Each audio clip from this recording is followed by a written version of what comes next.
O Wendigo é uma criatura horripilante de lendas nativas americanas algonquinas que devoraria a carne humana para sobreviver a um inverno rigoroso.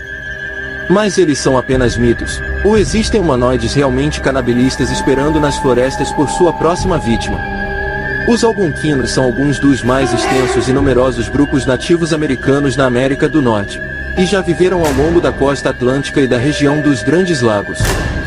No entanto, criaturas semelhantes ao Wendigo também são encontradas nas lendas de outras tribos nativas americanas, incluindo os vizinhos dos algonquinos, os iroqueses. Entre esses povos, uma criatura conhecida como Stonecoat tem algumas semelhanças com o Wendigo. A fome insaciável de um Wendigo. Traduzido aproximadamente, a palavra Wendigo, também escrito Indigo e Wendigo, significa o espírito maligno que devora a humanidade. Outra tradução, que se diz ter sido feita por um explorador alemão por volta de 1860, iguala a palavra Wendigo com canibal. Dizem que os Wendigos têm uma fome insaciável por carne humana, não importa quanta carne eles comam, eles continuam com fome. Essa fome se reflete em sua aparência, que, segundo alguns, é extremamente magra. Apesar de seus corpos magros, Wendigos são descritos por alguns como gigantes, medindo cerca de 4,5 metros de altura. Embora existam pequenas variações quanto à descrição física desta criatura entre os diferentes povos algonquinos, é geralmente aceito que o Wendigo tem olhos brilhantes, longas presas amareladas e línguas longas. Disse também que a maioria dos Wendigo tem pele amarelada, embora outros digam que são emaranhados com cabelos ou têm pele em decomposição. As lendas dizem que os Wendigos já foram seres humanos. De acordo com a versão mais popular da história, um Wendigo é formado sempre que um ser humano recorre ao canibalismo, mesmo que tenha sido feito para sobreviver. Quando uma pessoa consome a carne de outro ser humano, acredita-se que ela seja dominada por espíritos malignos e transformada em um Wendigo. Lida com o diabo e onde encontrar um Wendigo em outra versão da história. Disse que o primeiro Wendigo foi um guerreiro que fez um acordo com o diabo. Para salvar sua tribo, ele desistiu de sua alma e foi transformado em um Wendigo.